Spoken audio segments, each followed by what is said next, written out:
Among the Protestant reformers, John Calvin, the principal founder of today's Reformed and Presbyterian denominations, is famous, perhaps even infamous, for his uncompromising theology on predestination, a theology which essentially denies the reality of human free will and makes salvation or damnation a matter of God's sovereign will and God's sovereign will alone.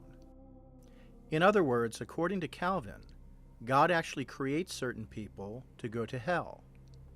He has predestined them for hell before the foundation of the world, excluding them from salvation and denying them the grace of Christ's redeeming sacrifice of the cross. And while this very idea seems quite disturbing, even abhorrent to Catholics and most other Christians who believe that Christ died for every human person and offers his free gift of salvation to all mankind, Calvin insists that his theology of predestination, what Catholics would term double predestination, is thoroughly biblical and rooted in the teachings of the Apostle Paul. Yet is this truly the case? Was the Apostle Paul a Calvinist? Or is it possible to identify a clear and indisputable contradiction between John Calvin and the Apostle?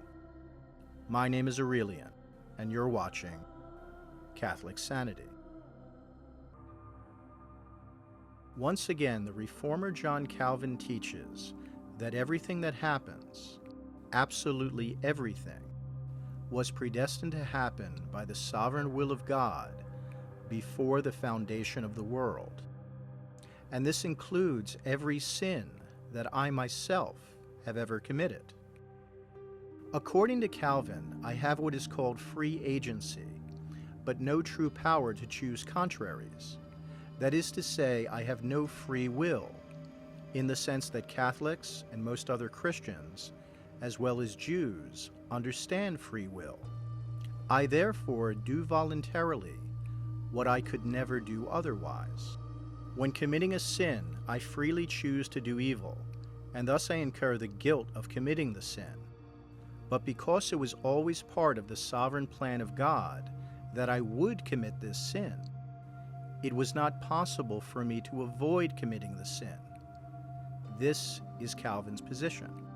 The sins that I committed last week happened, they were certain to happen, and they were predestined by God to happen before the foundation of the world. I freely did evil, but I could not have done otherwise. And referring to Romans chapter 9 and similar passages, Calvin insists that this is also the position of the Apostle Paul. And indeed, theologians on both sides have spilled much ink over the centuries arguing about the correct interpretation of Paul's concept of predestination, whether, as Calvin asserts, it refers to a God-willed predestination to both heaven and hell, or, as Catholics and others believe, the scriptural concept refers only to the elect being predestined by God's grace to heaven. However, when we delve a bit deeper and explore other passages in the Pauline epistles, a much clearer picture begins to emerge. For example, in 1 Corinthians 10:13, the apostle teaches, "No temptation has come to you except what is common to man. God is faithful and will not let you be tempted beyond what you can bear. But when you are tempted, he will also provide a way out, so that you may be able to bear it."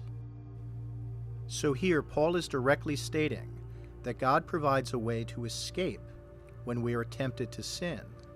That is, a way to avoid committing the sin, a way that we can choose, and choose freely, not to commit the sin. And what this obviously means is that God must have provided me with a way to freely overcome the temptation to commit the sins that I committed last week, so that these sins did not have to happen.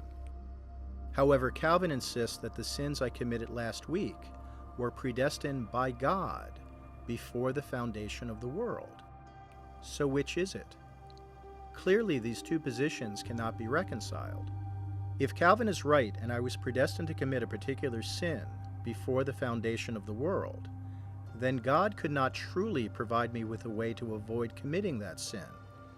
How could he? And why would he? If God himself willed that I would commit this sin as part of his sovereign plan for the universe. That makes no sense. What kind of God would provide me with a way to avoid committing a certain sin when he himself predestined me not to take the way of avoiding the sin? If we acknowledge what Paul teaches here in 1 Corinthians 10:13, then Calvin is presenting us with a rather schizophrenic God, a God who contradicts himself and thwarts his own purposes. Or is it possible, contrary to what Paul directly says, that God doesn't actually provide us with a way to escape our temptations, but merely pretends to?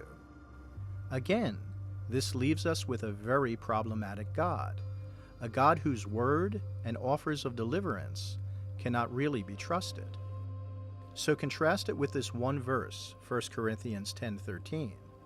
The claim that the Calvinist theology of predestination is based on the teachings of St. Paul crumbles like a proverbial house of cards, revealing a clear and unavoidable contradiction between the theology of Calvin and the Spirit-inspired, biblical teachings of the Apostle. Thank you for watching.